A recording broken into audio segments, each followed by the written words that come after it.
morning, everyone. Once again, it's Wednesday morning. Where does the time go? Honestly, I can't understand. It's already been a week since we did this last.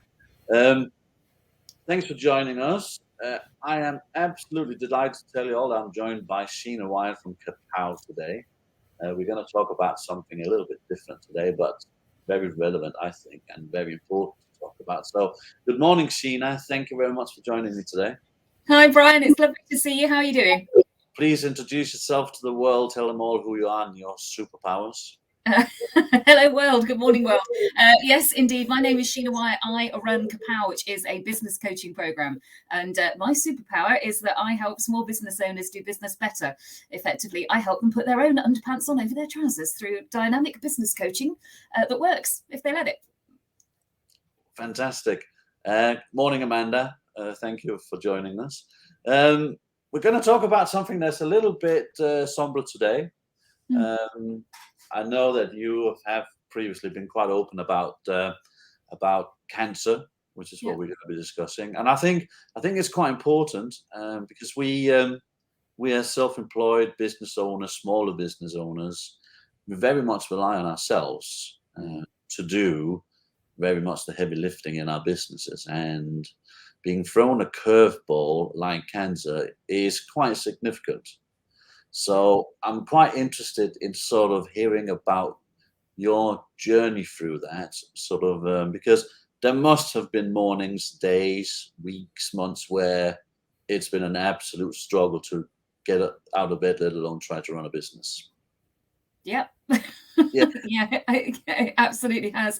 And in the nicest sense, Brian, cancer sometimes has absolutely nothing to do with that whatsoever. But it's, I think it's also relevant. October is Breast Cancer Awareness Month, and that is the cancer that I was diagnosed with on the 4th of August, 2010, which is the year that I really do refer to as my annus horribilis, because a whole bunch of stuff happened to me that year.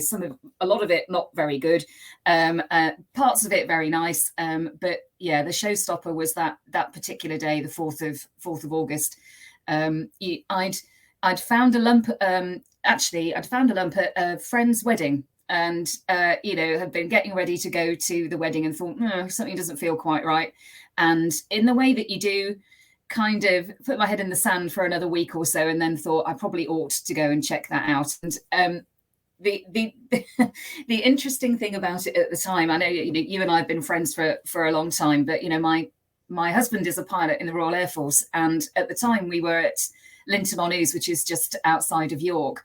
And it was one of the very few places left where dependents, although I hate that word, but dependents got medical care through the RAF Medical Centre. And there is something very bizarre about toddling along to the RAF Medical Centre and effectively presenting and saying, I found a lump in my breast, I really ought to get this checked out.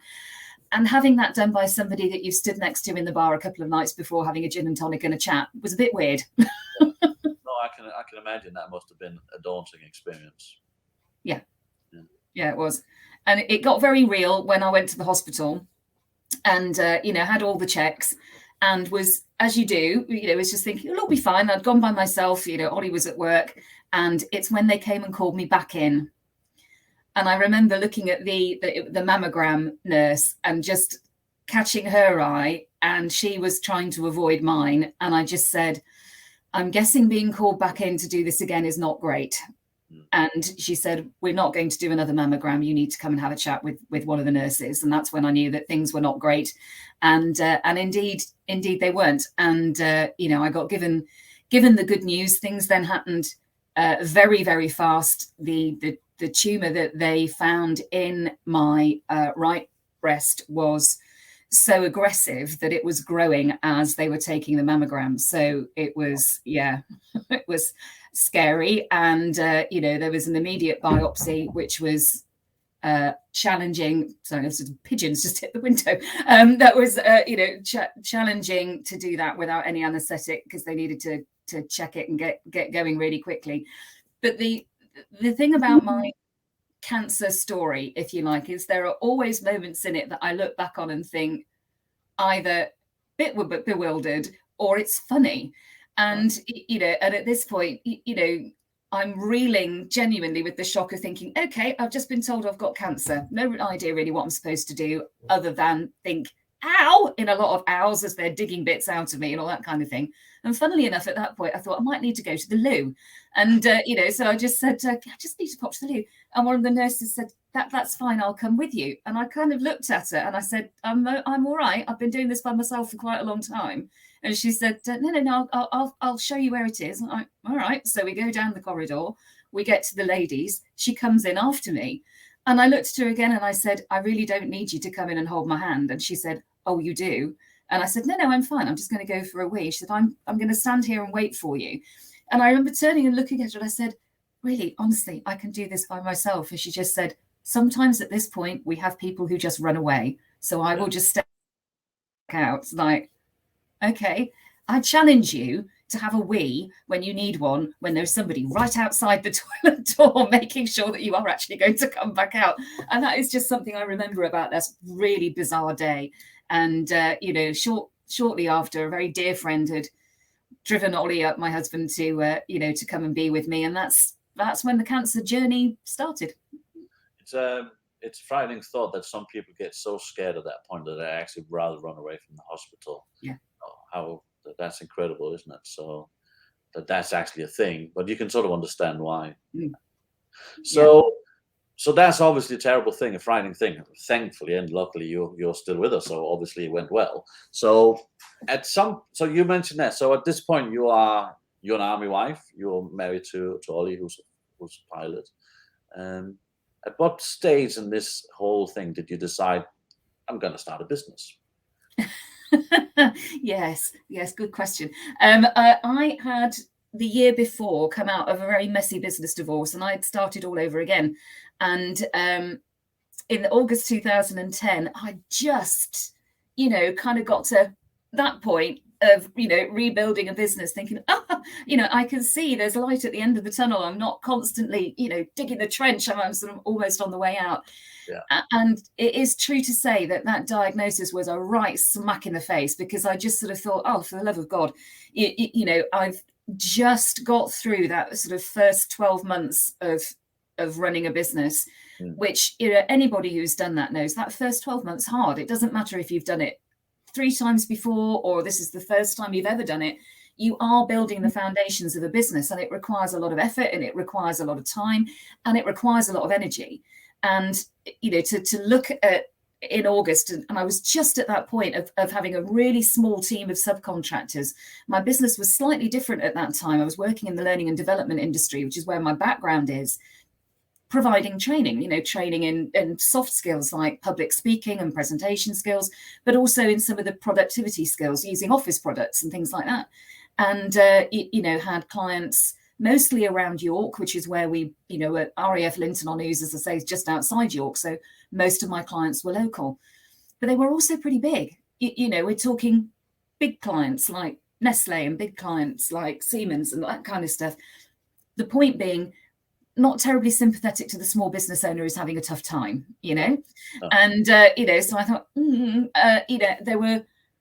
I had one of 2 choices. And I remember very vividly, after the initial shock and after the initial conversation with Lynn, who was my cancer care nurse, I asked her 2 questions that day.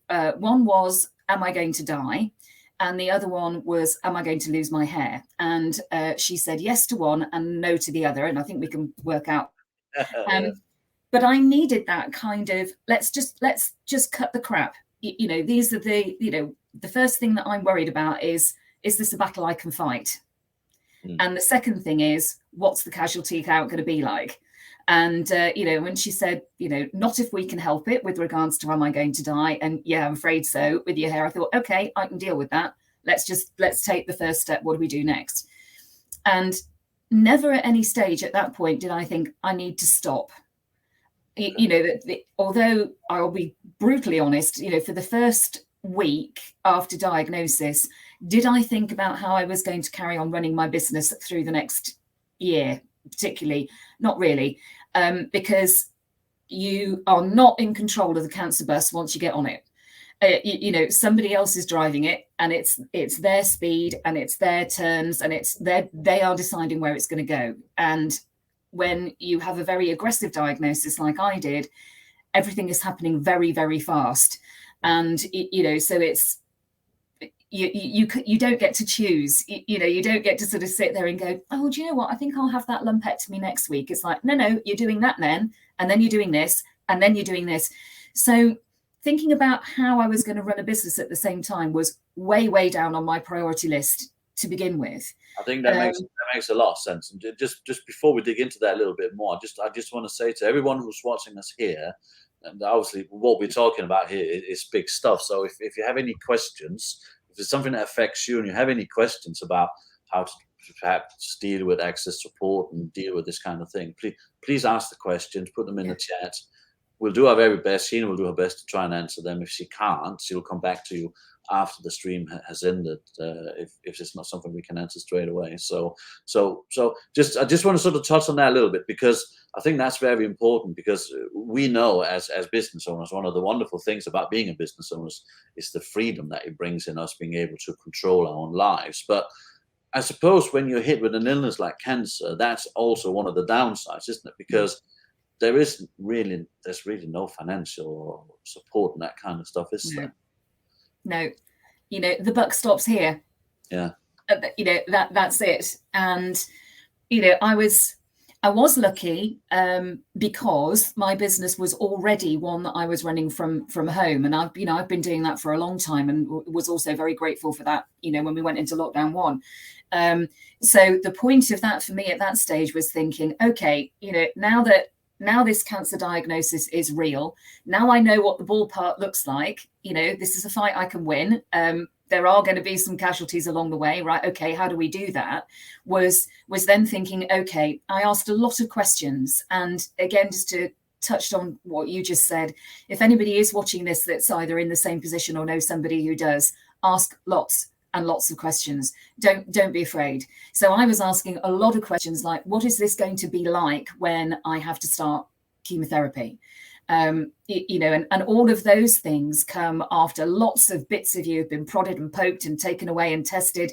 And that's the scary bit at the beginning, because until they've done those things and they can tell you exactly what it is that you have, in my case, stage 2 invasive ductal carcinoma, something I'll never forget. I'm no scientific geek, but I know what that cancer was called, God damn it. And then I owned it, in that whole, right, you invasive, ductal carcinoma, you bastard, I'm coming for you. And that was actually quite important for me, was tell me what this is.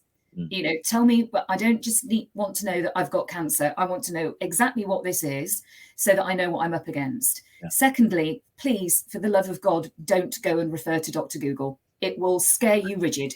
Yeah. Talk to people who actually know what they're talking about, and take all of the advice that you can. So the 2 big bits of advice that I got before I started chemotherapy, after I had the good news that my cancer hadn't spread, so it had contained, and although that involved some fairly drastic surgery to make sure that stayed the case, chemotherapy was going to be a very effective form of treatment. And at that point, it's like, okay, another series of questions, what is that going to be like? And the 2 bits of advice that I got that were so important to me were, first of all, this is going to wipe you out. Chemotherapy is incredibly aggressive and brutal treatment.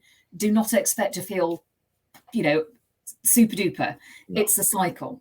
So, you'll have your chemotherapy treatment, and on that day, you'll feel pretty all right. And then as the drugs start to take hold, you'll feel a bit, for me, it felt like the whole world was on the other side of cling film. It was, I was there, but everything was a bit fuzzy and weird and odd. Then the drugs kick in, and for the next 2 or 3 days, you feel absolutely dreadful. Then your body starts to rally and you feel a little bit better. And then the 2 or 3 days before your next treatment, you actually feel okay, because that cycle, that roller coaster, you're back on the up bit. So that to me was really useful, because I thought I can work with that. As a freelance trainer and somebody running teams that were subcontracting, I thought, well, okay, I can plan to work on the days when I'm feeling that bit better. I can avoid working the initial days after my chemotherapy treatment.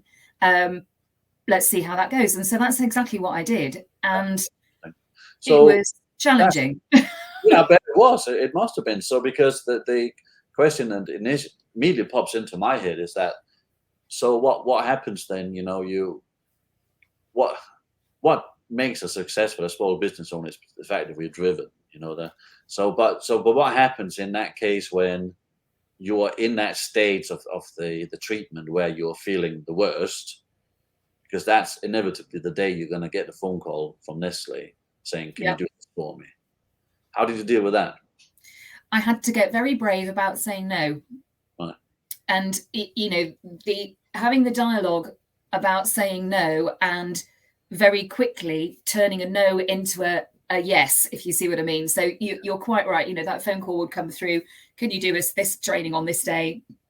And I'd look at my treatment cycle and think, I can't really do it then. So I was actually just very upfront and would say, I can't do it then. If the timing is, non-negotiable, let me see if one of my team can come and do it for you on that day. And that happened a few times. It was date critical.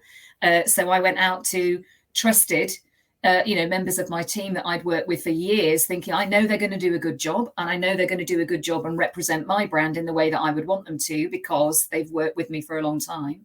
But sometimes it wasn't date critical and they were flexible. I did lose a lot of work. Because the volume of work stopped coming in when the conversations started being more, I can't, then I can. But one of the things that I made sure I kept doing on the days that I just physically could never have been able to go and deliver training was I just kept conversations going. I kept phone calls, just touching base with the people who were booking me and were booking my team, just to keep visible. But also keeping visible and being honest about it. And as you said at the beginning of our chat, I have never been ashamed or embarrassed to say that I have had at the time actively got cancer, because there's a certain point in that treatment process where you simply cannot hide it anymore. And it was just thinking, there are going to be times when I turn up to do a gig and it's going to be obvious that there is something not quite right. So it was, important to keep that going. But that was the biggest thing that I managed. I also did that, and just thought, what do I need to get rid of to survive business-wise through this? What are the outgoings that I was not even thinking twice about when things were really busy? It's like, no, that needs to go. And by golly, Brian, did that hold me in good stead when we went into lockdown 1, and it was like, oh, here we go again. Bringing that all the way around. But don't be afraid to be honest about it. But also, what was important to me was I have to protect myself. I have to give my body a chance to fight this thing. So stop chasing the mighty dollar and just take a step back.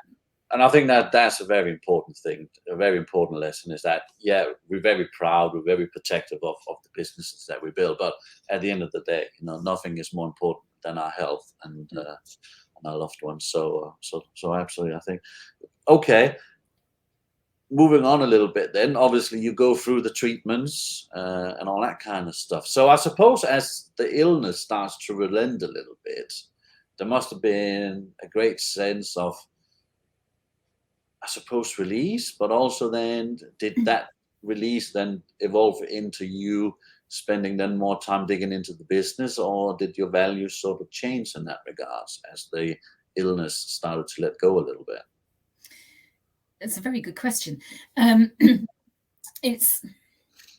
was one key thing that happened during chemotherapy that just gave me an opportunity to step back and think, where am I going with all of this? Because so one of the things certainly that I recognized was there was a period at the beginning of treatment where I was literally just, blinkered in the whole, right, this is all about getting through this and just, functioning. I had aggressive chemotherapy treatment because the tumor was aggressive. So, every 3 weeks for 6 months, which was brutal. And in the middle of that, I was asked to apply for an award.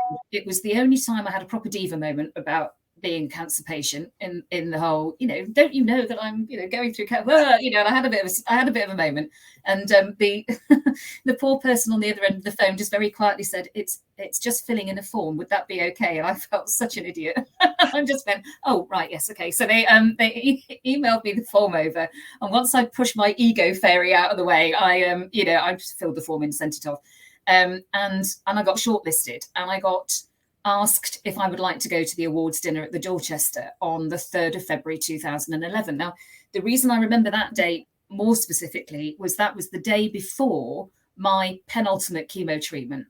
Wow. So I thought, oh, I could do that. That is going to be a day where I actually feel okay. And, God bless the East Coast Main Line, was thinking, and I could get down to London the day before and back up to York in time for my chemo treatment. So let's do it. And was able to take my mum and Ollie with me, having blagged 2 free tickets because nobody says no to a cancer patient. And we went to the awards dinner. And to put it into context, one of the things I really struggled with through chemotherapy was just staying warm. Your body is just fighting all the time. It's, fighting the cancer. It's dealing with the chemotherapy. It's healing after surgery. It's going through a hell lot of shit, really. And, some people suffer with sickness. I never did. I just suffered with being permanently cold. So my outfit choice was eccentric because it needed to involve several layers of thermal vest. And by that stage, I had no hair at all. It goes very, very quickly. And I had absolutely no hair. And trust me, you will never appreciate the value of having nasal hair until you don't have nasal hair anymore. So it was like, okay, what am I going to wear? So I had this weird concoction going on and a velvet beanie hat and all that kind of thing. And it's the first time I'd been out and not seen anybody apart from close family since I'd started treatment, because you're immediately immune suppressed. So, you have to protect yourself. Again, a lesson that came right back into the fore when, COVID became a reality for all of us. And so I was just excited to be out with other people and, just having a night out and having champagne, I just thought, oh my goodness, look, champagne. I couldn't taste it. Your taste buds are absolutely wiped out. I didn't care. And I was just enjoying the evening. And it got to the point where the awards were being announced, excuse me, and the person who was sat next to me, and we were right back down in the cheap seats, the Dorchester ballroom's huge, just went, that's you. And he pointed towards the front of the room, and there's me on the big screen. But of course, it wasn't a me I recognised, because this was a me, pre-cancer. So that was a bit of a shock. And then, of course, I'm thinking, why is there a picture of me up there?